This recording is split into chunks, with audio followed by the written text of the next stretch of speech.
Cats, jeden z najúspešnejších muzikálov na svete s najväčším počtom repríz, prichádza po prvýkrát na Slovensko. Jeho príprava však vôbec nie je jednoduchá a herci musia absolvovať niekoľko workshopov, kde sa naučia pretvoriť do mačacích podôb. Do premiéry im už ostávajú len 2 týždne. Naše maskérky v divadle by to nestíhali. Tým pádom každá z nás musí zvládnuť, urobiť aspoň ako taký ten základ.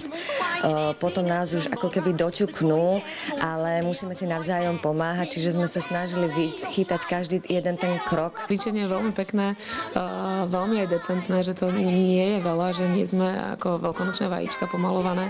Myslím si, že to vysvie ten charakter tej danej mačky. Musíme podporiť individualitu každého účinkujúceho, to znamená, že vychádzame z tváre každého jedného. Druhá vec je, že technologicky tie farby musia byť prispôsobené 2,5-hodinovému predstaveniu, ktoré má na tvári herca, ktorý permanentne tancuje a spieva bez výdychu, aby sa nám vlastne to líčenie nezostal z toho obrázok abstrakt. Individualite každej postavy sú prispôsobené aj parochne z dielne Ľuba Pirošíka. Výroba týchto parochní mi trvala 2 týždne, bolo to 30 parochní. Pracoval som na tom, dá sa povedať, že deň a noc. Sú rôznych prevedeniach strihov, tvarov. Nešli sme podľa klasickej predlohy, ale sme tam dali do toho účesu, do každého účesu charakter. Čo teda vidím zatiaľ všetkých, čo mali tie parochne, že to je nádherné naozaj. Dokonca sme sa vzájomne nespoznali. Keď sme boli nalíčení s parochňami, tak som pozerala, že ty si kto? Katarína Hasprová sa predstaví ako stárnúca mačka Grizabela, ktorá sa preslávila najmä áriou Memory. Nadšeného divadelníka a tiež kocúra v rokoch stvárni Karol Čálik. Priznám sa, že prvýkrát mám takúto zložitú, komplikovanú masku. Komplikované bude ešte len to líčenie. Ja sa nebudem môcť líčiť sám, pretože by som k tomu potreboval okuliare a bez okuliarov by tá maska úplne nejak inak vyzerala. Netrafil by som si tvár tak, ako by som mal. Všetci herci sa snažia čo najlepšie preniknúť do charakteru svojej postavy, len či im ten náročný skúšobný proces nespôsobí alergiu na mačky. Na mačičky som naozaj alergická. Nevyplýva to zo skúšobného procesu, ale naozaj ako zvieratka. Bohužiaľ mi vyšli alergické testy, že doma určite mačičku mať nemôžem. Ja som psíčkarka. My sme mali 3 psíkov a mačku som nikdy nemala. Takže až teraz si tie mačičky obľúbim. Lepší vzťah mám ku kočkám ako k mačkám. Stále spievajú a sú stále na scéne, ale musia dokonca do toho aj tancovať. To znamená, že herci nám povedali, že sa tanečne museli priblížiť ako keby k tanečníkom a dokonca tanečníci musia v tomto muzikáli spievať. Takže je to taký, že wow, obrovský podľa mňa boom efekt a aj kostýmy sú naozaj neuveriteľné. Keď sa pozriete... Fantastické, ešte majú aj tam predlohy, vlastne, aby maskery vedeli, že akože. To sú predlohy aj pre samotných hercov, pretože maskery im vlastne ukázali, ako to líčenie má vyzerať, ale keďže tých účinkujúcich je naozaj neuveriteľne veľa, tak by museli byť proste od rána v divadle, aby ich maskery všetkých stihli nalíčiť, tak oni sa vlastne budú potom dolíčovať už sami.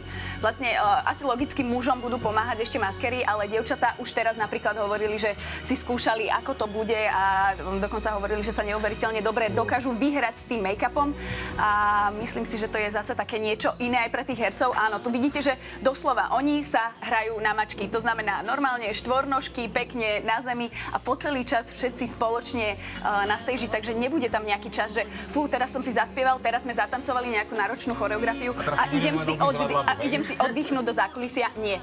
Fakt to bude neuveriteľne náročné a plné nejakých silných emócií. Ako som hovorila, Katka Hasprová má vlastne titulnú postavu a spieva túto titulnú skladbu, ktorú počujeme, volá sa Memory.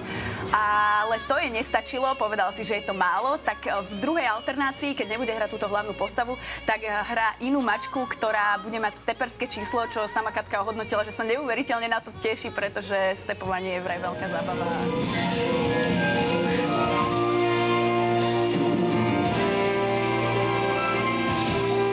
15-členný spevácky zbor, 10-členný orchester a 27 postáv prezlečených za mačky. 52 umelcov na scéne predviedlo skutočne bravúrne výkony v podobe strhujúcich choreografií, podmanivej hudby a precítených speváckých árií. To znamená zasadit kočky do úplně jiného prostředí.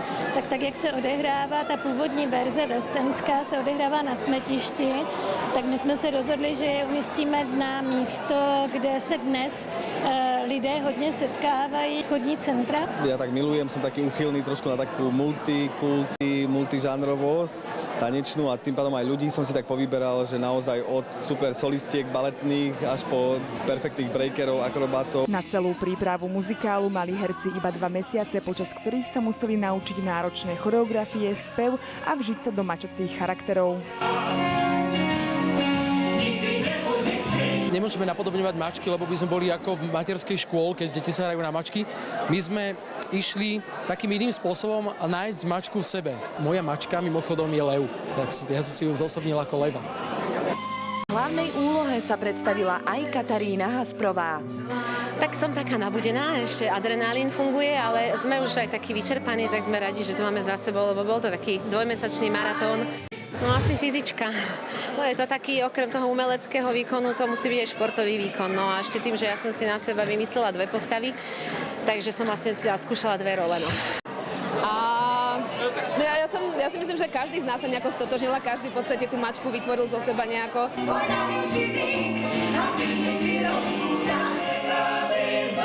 Muzikál Cats mal svetovú premiéru pred 35 rokmi. Nadčasová hudba fenomenálneho Andrew Lloyda Webera, spektakulárna výprava a strhujúca choreografia si vyžiadali veľa námahy a tvrdej práce.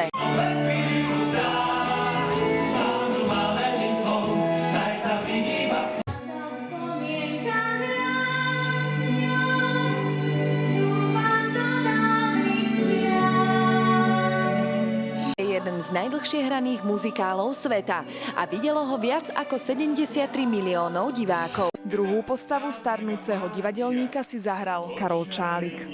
Veľmi ma potešila, pretože hovorí niečo z mojho hereckého srdca, z mojej hereckej duše.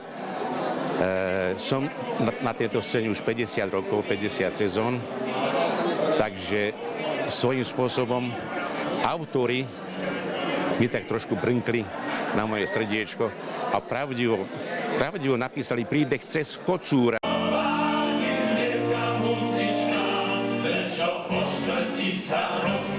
Kým sa zločin odhalí, na čierny mrak je Ako si sa vžila so svojou postavou? Užívala si to na javisku? Tak užívala, no.